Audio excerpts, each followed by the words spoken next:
Pinag-aralan natin sa nagkaraang buwan, itong month ng June, dahil pagkatapos ng araw ng Pentecost na atin celebrate, napakaraming mga aralin at mga pangyayari na pinayagan ng Panginoon, at ito po ay nalista sa 28 chapters ng libro ng Acts. Which is the longest, yun ang longest na libro sa New Testament with 28 chapters, at ang author niyan ay si Luke. Siya po ay hindi yan siya kasama sa original mga disciples.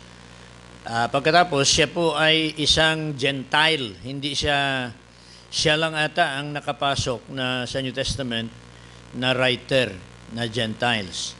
And so, pasalamat tayo na kahit na ang Biblia ay plano ng Diyos na ibigay sa atin sa pamamagitan ng isang bansa. Yan po ay ang Israel. That's why mula sa Genesis hanggang sa Malakay ay nakita natin ang mga writers puro Hudyo. Siguro ang Job lang siguro ang nakasingit dyan, dahil ang Job po ay nasulat yan una pa sa kay Moises. Wala pa si Moises, si Job na buhay na.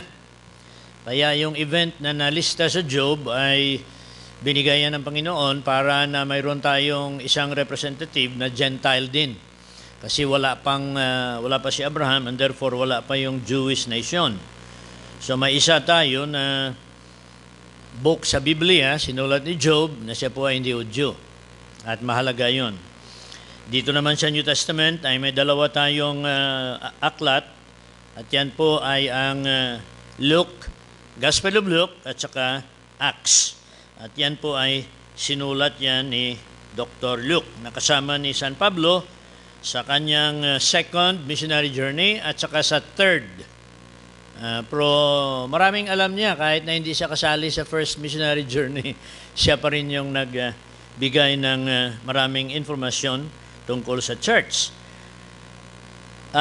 Isang dahilan kung bakit natin binigyan ng pansin ang series na Infant Church is because sa controversy na nakaabot hanggang sa ating panahon, na akala ng ibang mga nangangaral na ang mga signs and wonders ng first century up to 100 AD ay patuloy pa rin hanggang sa ngayon, at ang movement na yan ay tinatawag natin ngayon na charismatic movement. Hindi naman na mali lahat ang kanilang mga tinuturo, kaya lang delikado kasi ang kanilang ine-emphasize ay na hindi ikaw tunay na anak ng Diyos pag hindi ka makagawa ng himala, o kaya walang himala na mangyari sa iyo, at ang himala na pinipilit nila ay yung pagsalita ng tongues. Hindi ka baptized by the Holy Spirit if you do not speak in tongues. Ayan po ay mali. Nangyari lang yun sa first century. Kaya pinag-aralan natin ang tinatawag na Infant Church Series, or the charismatic period of the Church of Jesus Christ.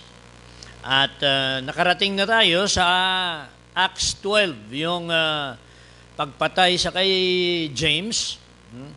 At kamuntik na rin patayin si Peter. Kaya lang hindi pumayag ang Panginoon na si Peter ay mapatay at that time. Ang James na kapatid ni John the Beloved ay talaga napugutan ng ulo. He was killed with a sword. At sa ating tanghali, sa ating 10 o'clock na service, may imbita tayo si Pastor Joel Sariego, ng ating pastor doon sa Cabalantian. Siya ang inanyaya ko na magsalita mamaya, at doon simulaan ang missionary program ng Iglesia, and that is the church at Antioch. Ang ating pag-aralan ngayon ay sunod yan dapat sa tanghali, pero inuna ko para na mayroon tayong kunting background. After na si Barnabas at si Paul, pangalan niya Paul na, dati Saul, dati Saul ang pangalan niya nang hindi pa siya mananampalataya. At nang siya nanampalataya na, ang kanyang pangalan ay pinalitan na Paul. So, Saint Paul. At una na missionary, silang dalawa lang ni Paul at Barnabas. At ang ating pag-aralan ngayon ay yung unang pagkatapos nga umalis sila. Ito yung ating background, no? Para na ang binasa natin kanina sa 14. But gusto ko atin tingnan yung 13 dahil ang Acts 13, ito yung background ng kanilang pagpunta sa Iconium. So, ang ating lesson ngayon ay ang pagdating ng Ebanghelyo sa Iconium. Kung ating pag-aralan, hanga-hanga talaga ako na itong dalawa, wala naman sila nagpunta sa Missions Institute o wala sila missionary training kasi at that time talagang walang infant church pa nga eh. Walang Bible Institute noon. Walang mga seminary noon. So ang dalawa na ito, ang kanilang kapangyarihan lang na magsimula ng missions doon sa area ng Israel, tapos pupunta pa sila doon sa Asia Minor, kung hindi pa dahil sa talino at sa protection ng Panginoon, imposible na sila makapasok sa mga bansa na ito.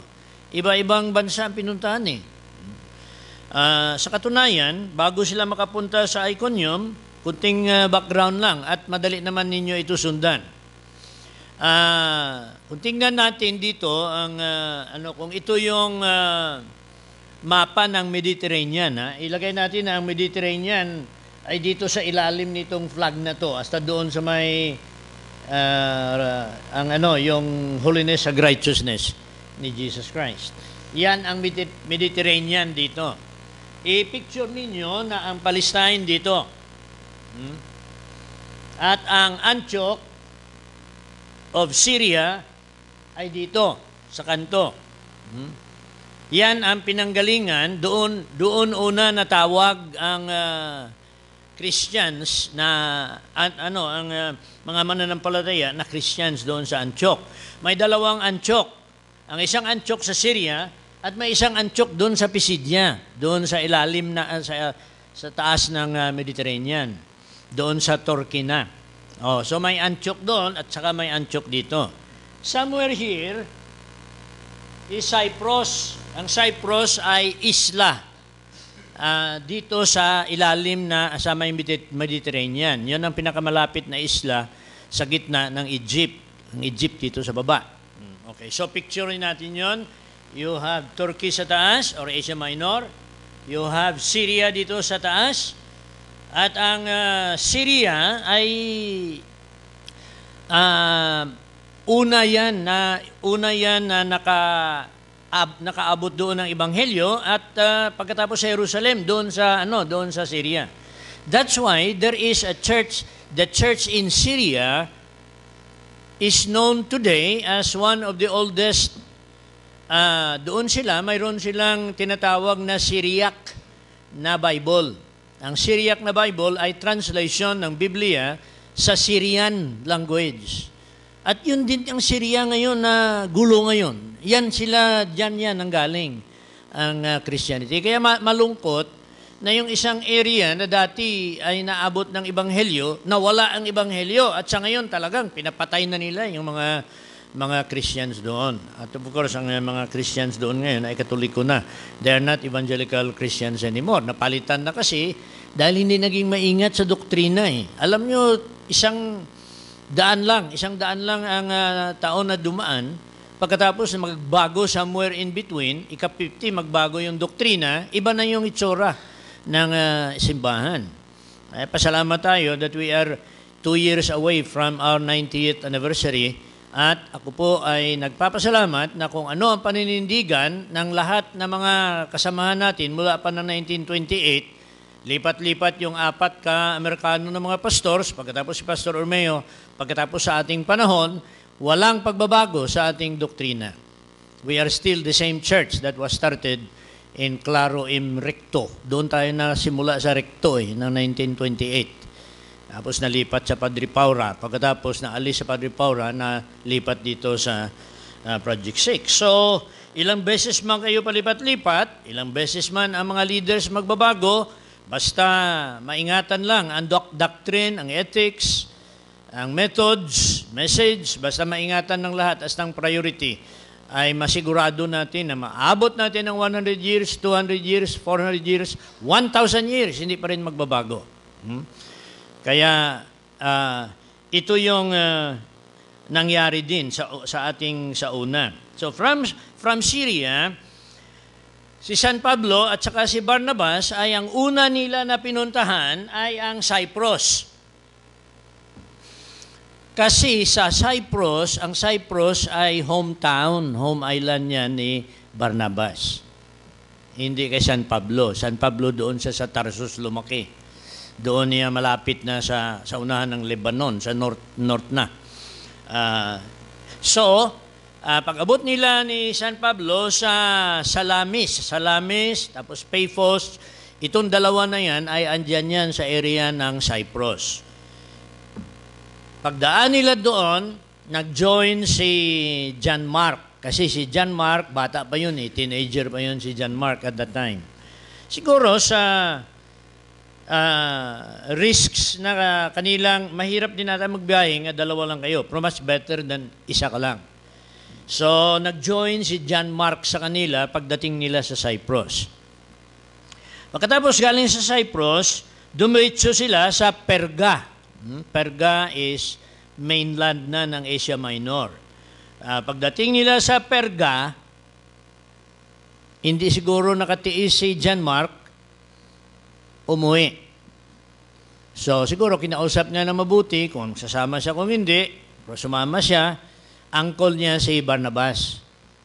So, pinayagan nila nga umuwi.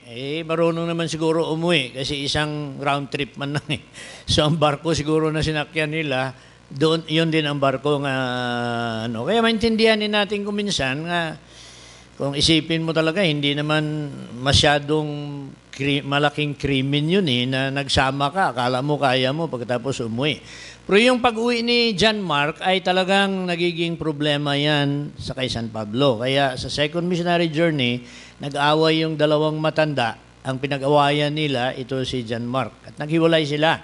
So Barnabas took another group and continued this missionary ministry. Hindi na siya yan nasulat sa Biblia. Ang missionary journey ni San Pablo ay yung nasulat. Okay, from Perga, dumiretso sila sa Antioch. Antioch na iyan na Pisidya, iba yun na Antioch. Galing sa Antioch sa Pisidya, doon sila nagdating sa Iconium. So ito ngayon ang ating pag-aralan. Anong nangyari sa Iconium? At kunting maabansi tayo kunti, galing sa Iconium, dumiretso sila sa Listra, binato si San Pablo sa Listra. So sino nagsabi na kung ikaw ay binigyan ng signs and wonders ay wala na mangyari sa iyo? So even in the infancy of the church, gahalo-halo yung kanilang panalo at masabi natin na kunting panalo din paminsan-minsan sa patingin ng tao. At binato siya at iniwanan siya doon sa Listra, akala nila patay. Tapos nabuhay San Pablo, na God revived him.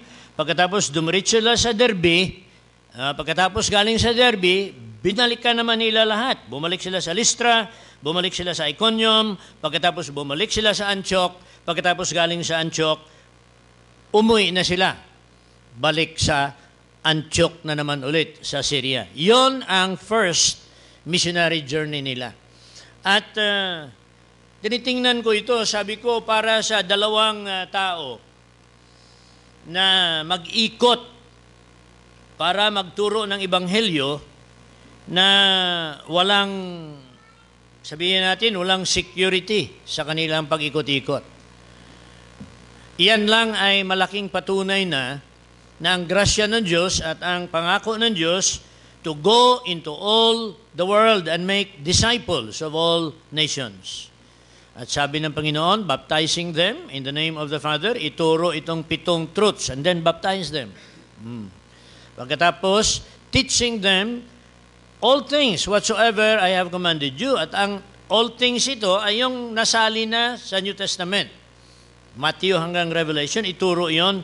And lo, I am with you always, even unto the end of the world, or even unto the end of this age. Church age lang. Pagkatapos, patuloy pa rin ang pagturo ng kaligtasan sa tribulation period, patuloy pa rin ang pagturo ng kaligtasan sa millennium, at ang pangako ng Diyos, ang lahat na sumasali sa gawain na yan ay alagaan niya. And we're talking about 2,000 years na inalagaan ng Panginoon ang church na nagsimula sa Jerusalem. Pagkatapos lumaki sa Antioch. Pagkatapos dumami sa buong region ng Roman Empire. Kaya nga statistics nga ng ating mga historians ay 1/4 of the Roman population of the empire, 1/4 of the Roman Empire during the time of the apostles was reached by the preaching of the gospel. Hindi natin sinasabi na 1/4 ay na-convert. It may not have converted 1/4. Pero the idea na 1/4 of the world has been reached by the gospel of Christ is already a proof that the gospel is indeed the power of God unto salvation, and it is still going on today, the same gospel. Okay, so kung basahin ko dito just to refresh our, o kaya para na magkaroon tayo ng kunting foundation sa infant church o sa ating pinanggalingan. Ako talaga ay naniniwala na kung atin malaman ang ating pinanggalingan at kung yan po ay klarong-klaro na ang Diyos kasama, maganda na pag-usapan. Hindi pa rin ako nagsisisi na nagsulat ako ng history ng First Baptist Church of Manila at history of the Association of Baptist Churches in Luzon, Visayas, and Mindanao. Kasi walang iba na nagsulat niyan. Kaya andyan yan sa atin. At maulit na naman yan sa ating 90th anniversary. At yan po ay madagdagan up to 2018. Kasi halata talaga na sa lahat na gulo na dinaanan natin at sa lahat ng mga paghihiwalay na nalalaman na pinanggalingan natin, na nakita natin kung saan ang kamay ng Panginoon nagtulong. And it has always been for what is truth and what is biblical na ang Panginoon tumutulong. At pasalamatan natin yan because if God is for us, who can be against us? Kaya kahit kunti na lang tayong matira habang papunta sa dulo, akala ko malapit ng mundong ito magkaisa. Kasi nang na-unite ang Europe Economic Community, nang nagiging 9 yun noon, sabi nila ma-rapture na kasi malapit na mag-10. Ngayon 28, umalis ngayon ang Britain. So ako nagpapasalamat din dahil tinutupad na ng Panginoon ang sabi niya. Akala ko ang buong mundo magkaisa. Naku, hindi pa. Break away. Amerika baka mag-break away din ang sa kanilang direction, especially hindi kung si Obama pa rin administration na magpanalo, baka ang Amerika magiging Islam na yan eh. So yan ang problema nila ngayon.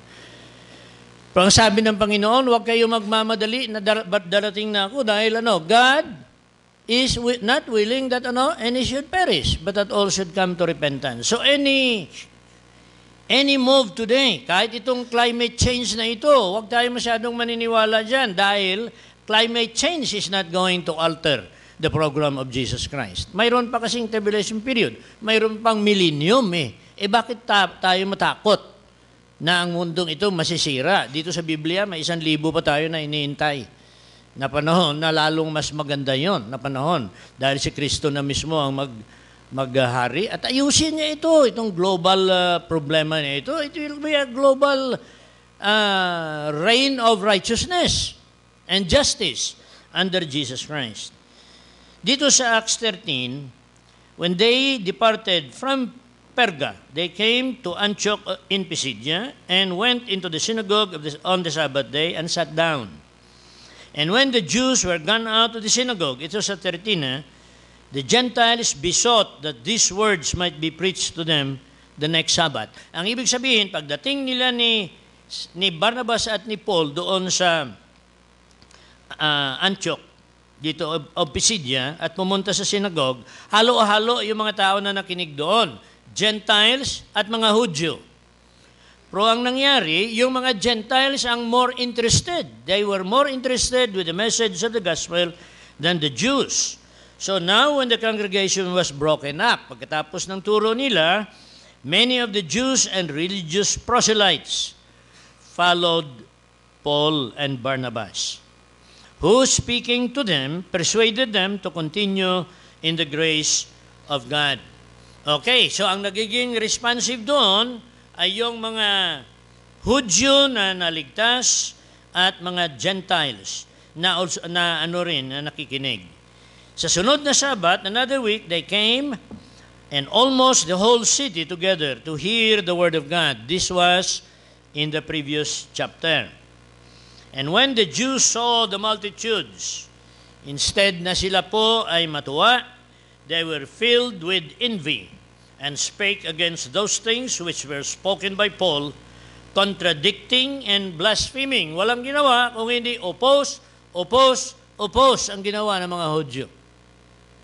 Hindi ba yun ang kanilang pangako that they were going to argue and oppose and deny Jesus Christ? At ang sabi pa nga nila, His blood be upon us and our children.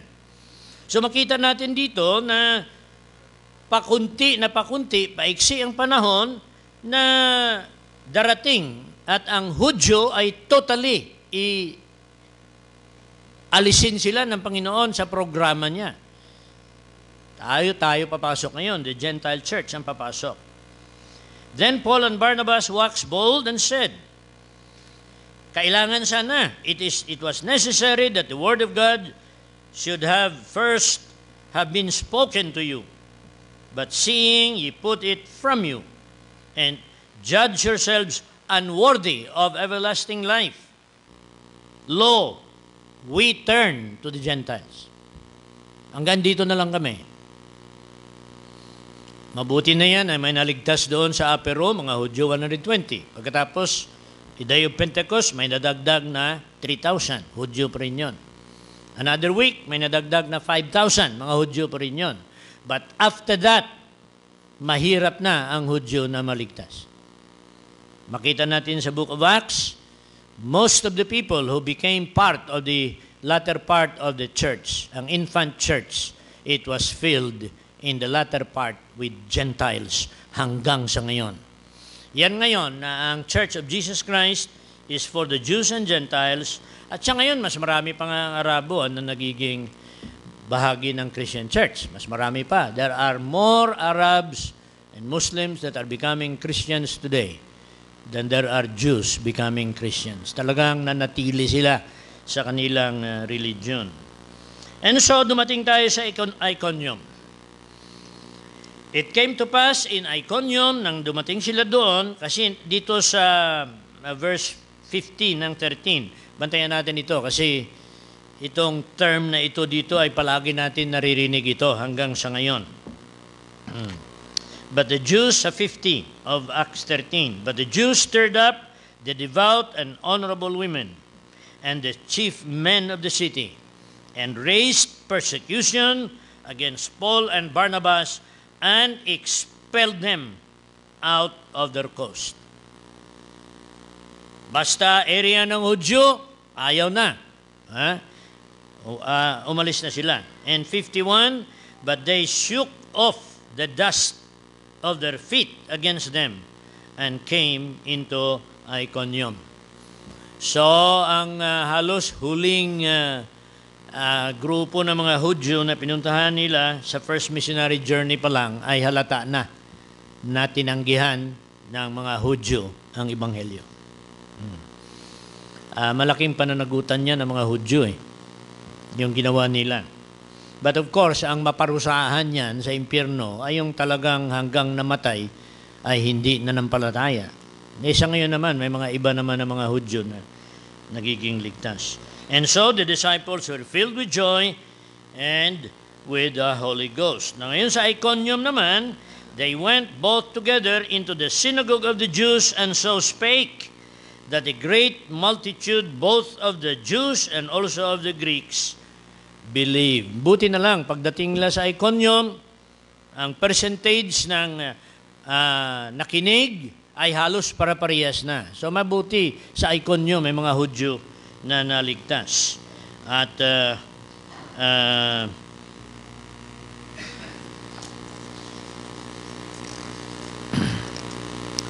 kaya ito sa mga series na mga pangyayari, ito ngayon ang ating nakikita dito.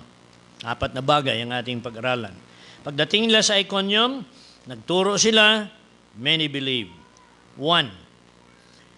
Faithful and successful preaching of the Word. Isa sa palatandaan na ang Panginoon ay kasama ng grupo na nagtuturo ng salita ng Panginoon, basta tinuturo ng maigi ang Ebanghelyo. Sinasamahan niya ng Panginoon. Ang problema kasi natin, sa ngayon, tatayo yung isang bata dyan na hindi nakabihis.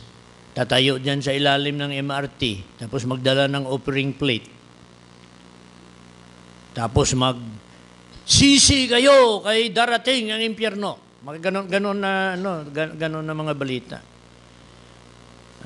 Tapos magbigay ng envelope. Tapos kolektahin niya pagkatapos.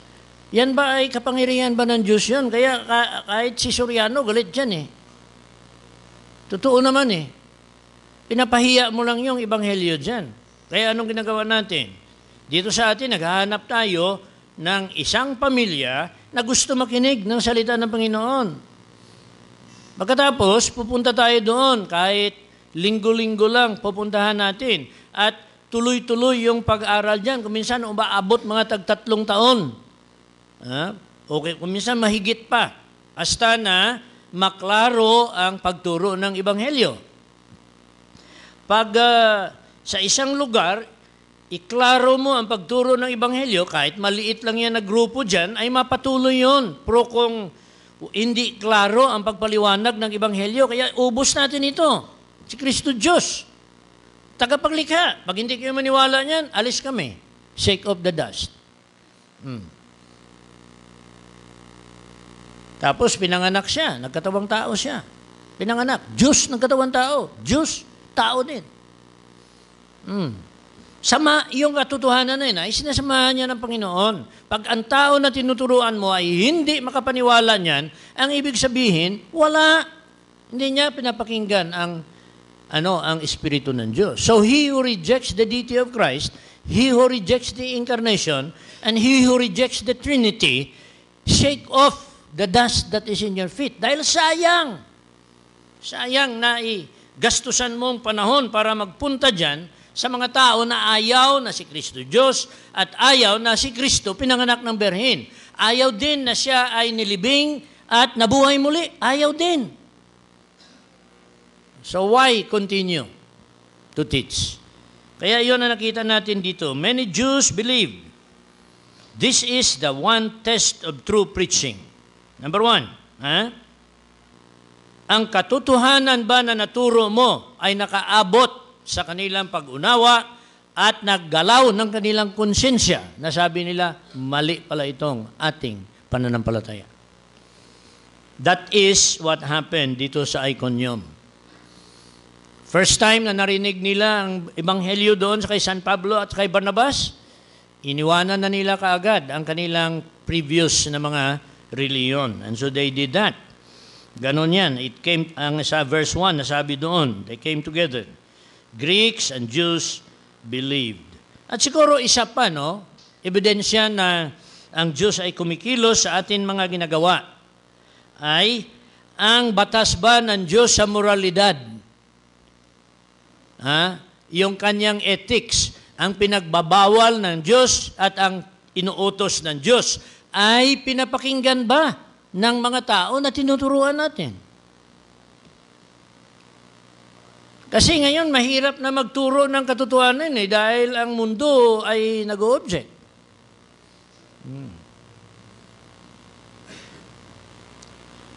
So, sayang.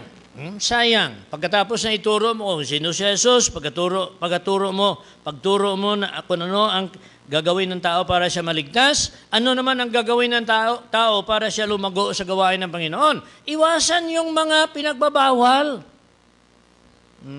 Avoid that which is evil and then cleave to that which is good.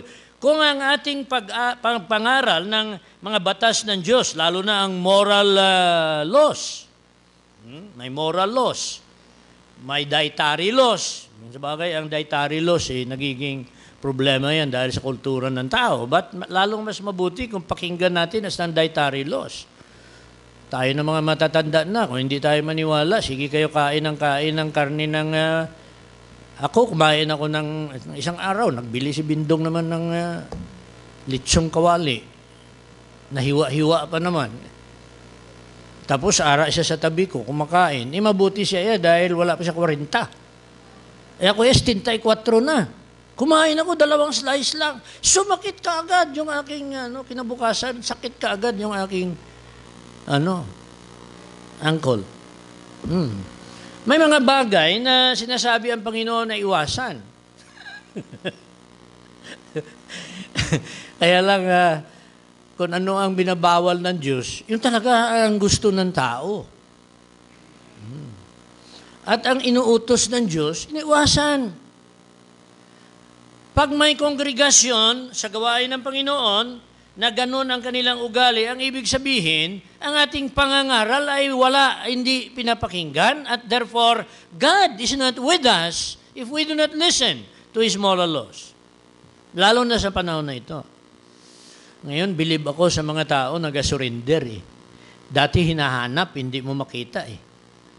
Ngayon, sila na nagboboluntaryo na, na drug addict ako, so itanggapin nyo na ako, ilagay nyo na ako sa safety. Kasi baka sa Bernice, patay na ako. Hindi pa nga nakaupo si Duterte. Marami na yung mga nag-surrender. Ang ibig sabihin, kinukonsensya na sila. Si Duterte pa lang. Hindi sila nakonsensya ng Diyos pa lang.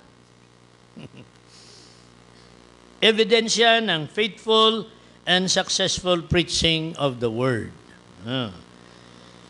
Kaya kung tingnan natin ang sermon ni Pedro doon sa Acts chapter 2, unang sermon niya sabi ka agad ng mga Hudyo when they heard sa Acts 2:37. Now when they heard this, yung mga sinabi ni Pedro, they were pricked in their heart, and said unto Peter and to the rest of the apostles, Men and brethren, what shall we do? Yun ang resulta ng magandang pagpakinig at magandang pag-aral o pagturo. Kaya sa ating CE na lecture dito ni Hendrickson, sa ating video, there is no learning where there is no good teaching. And even though there is good teaching, but people do not learn, there is also no learning and no preaching.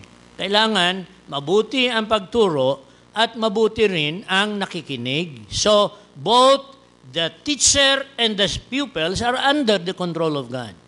At ito yung gusto natin na mangyari dito sa First Baptist. Sa ngayon nga, binahanda namin yung ating 3 years program.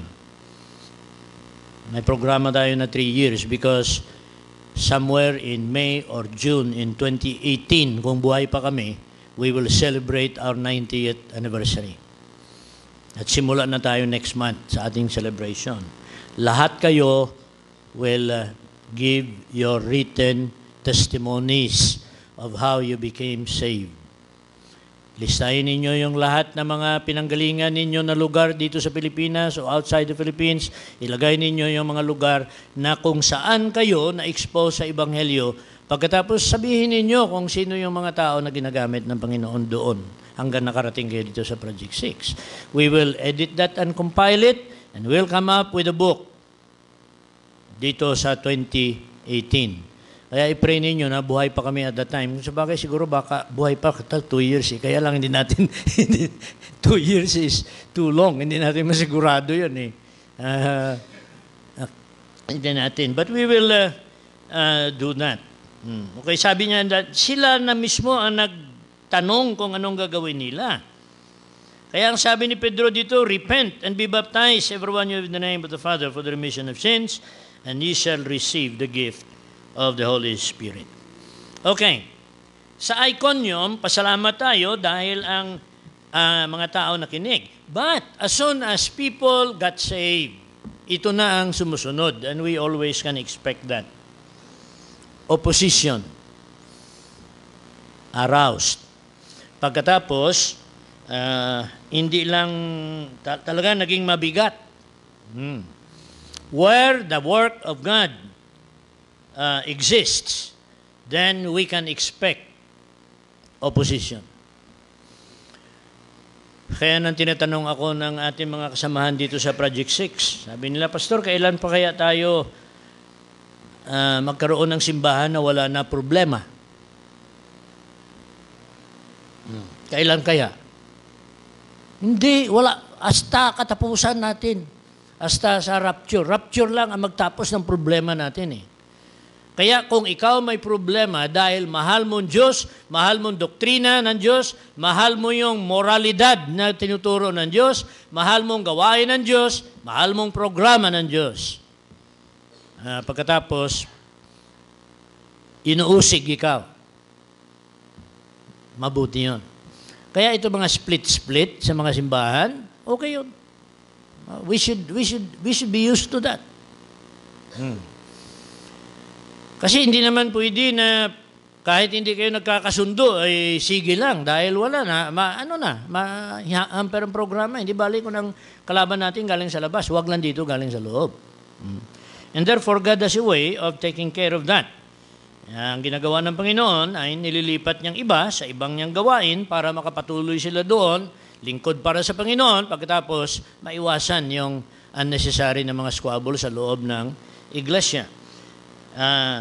Kaya nakalagay dito sa verse 2 ng 14, but the unbelieving Jews stirred up the Gentiles and made their minds evil affected against the brethren. Hudyo pa na hindi nanampalataya, nasa loob ng simbahan, doon sa loob ng grupo, sila pa ngayon ang umusig sa mga Gentiles na mga mananampalataya.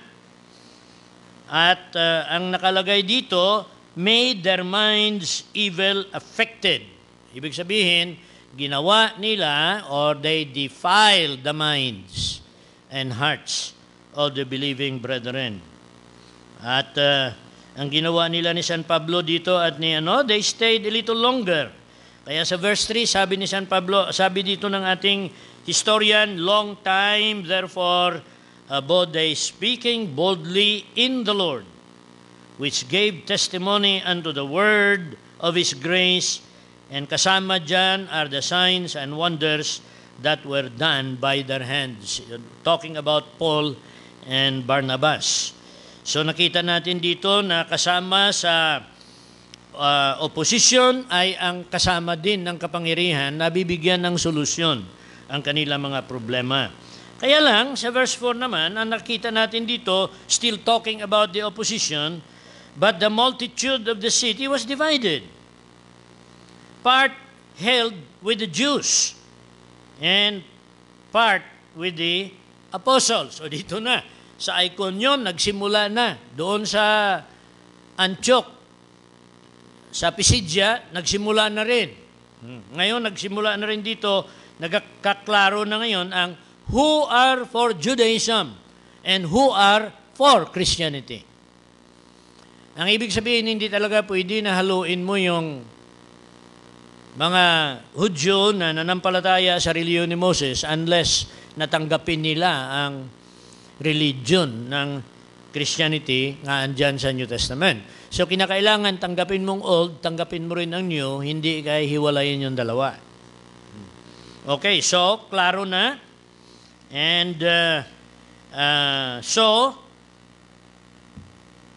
those who are for Mosaic religion and those who are with the apostles. Kaya nakita natin dito na ang tinuturo ng ebanghelyo ng mga apostles ay hindi na ito ebanghelyo na panahon pa ni Moses. Hindi na law. Kasi ang law na fulfill na in Christ, and therefore in Christ, sa kay Kristo ka, na-fulfill mo na yung law. And when there was an assault made both of the Gentiles and also of the Jews with their rulers, to use them despitefully and to stone them. Ito naman ang nangyari. Kanina sa 13, batuhin din sila. So they went to Iconium. Pagkatapos sa Iconium, batuhin na naman sila ulit. Wala katapusan ito eh. This is what happens, when you stand for Christ. Ang remnant ay talagang kawawa yon sa mundo. Kaya Christianity, evangelical Christianity and fundamental biblical Christianity in America is now being persecuted. Persecution na. And God is allowing that through their government. Ang gobyerno na mismo ang magpe-persecute, and that is terrible. Buti nga dito sa atin, hindi pa nakarating yun eh. Nire-respeto pa rin nila tayo kahit kunti lang tayo. And so, pag nag-raise ang mga Hudyo nga unbeliever, may nakuha sila ng mga Hudyo, nakakampi nila laban sa Christianity. Tapos, may nakuha din sila ng mga Gentiles na nanatili sa kanilang pagano na reliyon na lumaban din sa Christianity. And so you have the pagans against Christianity and you have the Jewish group against Christianity. Kaya ang hirap ng Christianity mag-survive. And it will never be a majority religion. Hindi talaga aabot na ang tunay na Kristiyano ay mas marami sa hindi Kristiyano. It will just become smaller and smaller in proportion to the increase of population. Panahon ni Noe, mga 8 billion katao na ang mundo. 8 lang ang nasa loob ng ark. 1 to 1 billion. Ngayon, malapit na tayo mag-8 billion. At sabi ng Panginoon, as in the days of Noah, malapit na rin. Kada 8 billion may mangyari. 8 billion, Armageddon na. Ilan kaya ang matira? Sabagay, sa Armageddon, walang adult na matira doon. Okay, so they were aware of it. Dito kasi binasa natin kanila, they were aware. Yan ang luma na English yan. They know it. They were aware of it. And therefore they fled unto Lystra and Derbe, cities of Lycaonia, and unto the region that lieth round about. And there they preached the gospel. Tanggihan ang ebanghelyo doon sa Antioch, pumunta sila sa Iconium. Tinanggihan sa Iconium, pumunta sa Lystra. Pagkatapos galing sa pumunta sila sa Lystra, pinatay si San Pablo doon, akala nila patay na. Binuhay yan. We are going to be talking about that ngayong gabi. Si Pastor Boy will be the one to expose what happened in Lystra. Doon ngayong gabi. So, yan ang opposition. Now ngayon, kasama sa mataimtim na pagturo ng Ebanghelyo, faithful and truthful presentation. Kasama yung opposition, ay salamat naman dahil sa mabubuting resulta ng Ebanghelyo sa mga nagiging mananampalataya, ang kanilang pagbabago ng buhay ay yon ang pinakamalakas na witness na talaga ang Diyos ay kumikilos. Biro mo, dati ganyan. Tapos ngayon, ganito. Si Josh McDowell nagsulat ng 2 libro ng Christian evidences that evidences that need a verdict. May listahan siya sa likod ng kanyang last volume, ang first volume, listahan siya doon. People who because of the gospel of Christ were drastically changed. Ang pagbabago ng buhay ng tao. So, yun ang nangyari dito. God gives His servant power to work and to effect good. Deeds of good done to the suffering body and mind are silent words. May mga tao na sa gulo ng kanilang buhay, may mga nagawa sila na hindi mabuti. Nakaabot ang Ebanghelyo, binago ng Panginoon, at tayong lahat dumaan dyan. Sa iba, ang pinanggalingan ninyo ay grabe. Kaya yun nga, ang gusto ko na sa 2 years na susunod, ay gusto ko malaman yung mga testimony ninyo. Publish natin. Kahit ganun pa yan kakapal na libro, hindi bali. Baka yun na ang katapusan. Baka mag-rapture na rin after that. Baka hindi na tayo aabot sa 2028.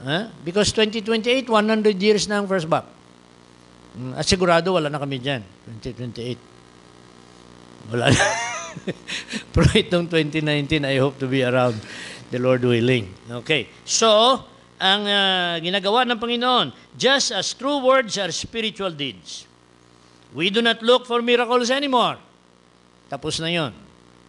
But we ought to look for signs or evidence of a changed life. Nakikita ko doon si Andre. Pilosopo yan doon sa, sabi nila, pilosopo yan dito sa, sa sugar regulatory. Nag-attend yan doon ng inyong Bible study. Galing yan sa Japan. Saka doon yan nagatugtog-tugtog sa mga nightclub at doon yun Pilosopo yun Pero isang araw, nahawakan ng banal na espiritu, nagbago Dito ka na-baptize, no? Dito? Kasi ito yung marami dito yung nalubog dito. Maraman natin yan kung ilang libo na o ilang daan na yung nalubog ng First Baptist Church of Manila. But yun na nangyari. Ang testimony natin ngayon na binago, yun ngayon ang signs. At ito po ay nagpapatuloy pa rin hanggang ngayon. At ang result nito, every time, every year na atin tinuturo ang salita ng Panginoon, may mga tao na papasok, labas. May mga papasok, manatili. Why? Because that is the history of God's people.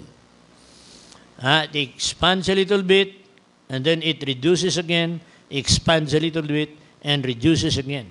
Mas lamang ang reduction kaysa sa expansion. Nang dumating ako dito ng 1989, mga 200, mga 150 tayo. Ito lang, puno. Hindi pa nga natin mapuno ito. Dahan-dahan lang. And then, there were years na may exodus na malaki. There was a year that more than 40 people left at one time. Mga 40 umalis. One Saturday, they just decided that they will serve the Lord in another church. And praise the Lord, doon naman ay nagpapatuloy sila. Kung ano ang napag-aralan nila dito, tinuturo nila doon. So good. Isang pastor nga, pumunta rito, sabi niya, mayroon pa ba kayong pwede namin makuha? Kasi si Larry Pabiuna, Pastor Larry Pabiuna, siya na yung senior pastor ng Green Hills. Hindi yan nakapaseminary. Ang kanyang theology niyan, galing dito kay Pastor Urmeo. Dito sa atin. Ngayon, senior pastor, 8 silang pinilian. Siya ay nga galing sa First Bap, yung nagiging pastor doon. Ang pamilya nila, blessed by the Lord from here. Kaya nang nilibing yung kapatid, si Aling Pitang ata, siya yun, ang isa, si Epipanyo. Si Panyo. Dumating dito si Pastor, kalimutan ko yung namatay sa, Pantua. Sabi niya rito, thank you for giving us Pastor Pabiuna. Mayroon pa bang makuha kami dito? Sa isip-isip ko lang, umuupo doon, wala na. Kulang pa nga tayo dito But that is our pattern. Ang importante lang, that we always stand for what is right. Do right. Siguro yun ang ating kantahin. Palitan nga natin yung ating kwan. Do right. We'll use that as our closing song. Then we will prepare dahil mabigat yung ating Sunday School ngayon. Mahaba-haba itong ating programa. Right after this, we dismiss para na mahanda natin yung ating program for promotion ngayon. We will promote our children sa kanilang Sunday School. Do right. 2 stanzas lang yan. Okay, halika rito. AC.